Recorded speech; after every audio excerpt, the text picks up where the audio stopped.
Never to late. तो जैसे हिंदी में भी एक कहावत है, जब जागो तब सवेरा। तो आप कभी भी, आपको जब भी रियलाइज़ होता है तभी से आप शुरू कर सकते हैं। उसके लिए कुछ बातें मैं आपको बताना चाहती हूँ। Thank you so much for watching Manorama the story teller. Parenting की वीडियो पर एक बहुत ही खूबसूरत सा सवाल आया है।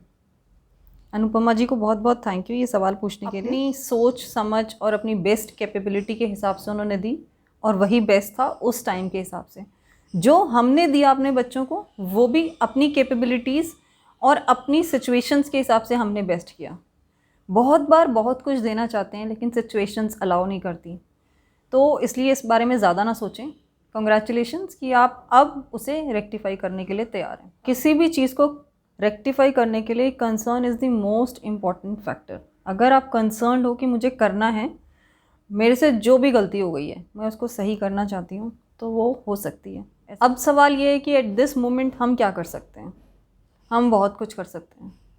Help is available. आप कहीं पर भी अगर अप्रोच करना चाहेंगी, काउंसलर, साइकोलॉजिस्ट अवेलेबल होते हैं, आप उन्हें अप्रोच कर सकते हैं। जो भी सिचुएशन आप फेस कर रहे हैं, आप उस सिचुएशन को साफ साफ बताएं। Before you approach a counsellor और अ साइकोलॉजिस्ट, मेरी आपको ये राय है कि प्लीज़ पहले घर पे बैठकर आपका बच्चा जो भी एज है, डजंट मैटर, उसके साथ सलाह मशवरा कर लें, जिसमें सबसे पहली चीज़ है दैट रेडीनेस।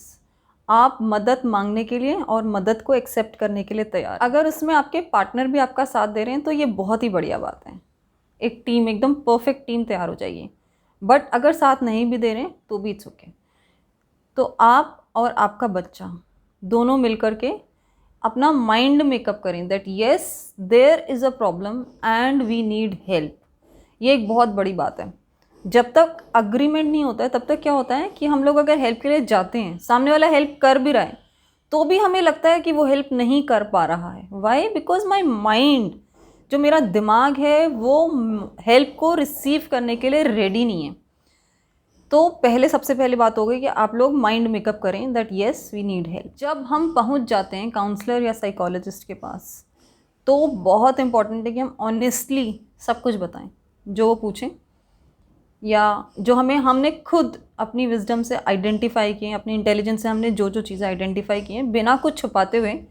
बिकॉज बहुत कुछ होता है जो हम कहते हैं नहीं नहीं ये तो ऐसा हो जाएगा, नहीं नहीं ये तो वैसा हो जाएगा, इससे तो हमारे पे ही क्वेश्चन आ जाएगा। लेकिन अगर हम अपने ऊपर क्वेश्चन आने से बचाने की कोशिश करेंगे तो हम पूरी बात, मतलब हम जड़ तक नहीं पहुंच पाएंगे समस्या की। और काउंसलर या साइकोलॉजिस्ट के पास जाने का पर्पज़ ही यही है कि हम सिचुएशन को जड़ से रेक्टिफाई कर दें ताकि दोबारा वो ज़िंदगी में ना आए। तीसरा, फॉलोअप्स बहुत इम्पोर्टेंट है। Follow ups are must.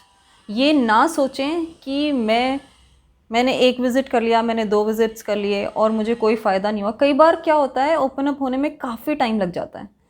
जब तक वो बॉन्ड स्टैब्लिश नहीं होगा आपका अपने काउंसलर या साइकोलॉजिस्ट के साथ, तब तक वो ट्रस्ट बिल्ड करना बहुत ज़रूरी है। कई बार उसमें टाइम लग जाता है, लेकिन एक बार वो स्टैब्लिश हो जाता है तो वो it's like a flowing river. आप बोलते जाएंगे, वो भी समझते चले जाएंगे, और फिर बातों बातों में कब आपकी सिचुएशन जो है वो रेक्टिफाई हो जाएगी, आपको खुद पता नहीं चलेगा। इसके बाद वो बहुत सारी कुछ ऐसे होता है कई बार कि एक्सरसाइजेस देते हैं कि आपको ये करना होगा, और ये हो सकता है कि मेरा माइंड उसे एक्सेप्ट ना करे कि ये करने से क्या होगा। मेरे को अगर बोल दिया कि आप लिखो, या आप मिरर के सामने खड़े होकर ऐसा बोलो, या आप इस बारे में स्पेसिफिक, हम कल बात करेंगे तो आप पॉइंटर्स लिखकर लेकर आना, तो हो सकता है दैट वो टेक्निक मेरे को कनेक्ट नहीं कर पा रही है, मेरा जो लॉजिकल माइंड है एक्सेप्ट नहीं कर पा रहा है। लेकिन ये उनका काम है, ये हमारा काम नहीं है सोचना। टेक्निक को फॉलो करना हमारा काम है, जो वो बोल रहे हैं वो करना हमारा काम है।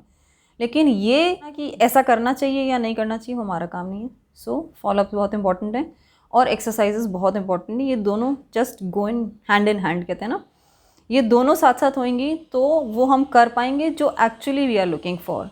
And most important, work like a team. आप और वो एक ही टीम है और दोनों का एक ही गोल है।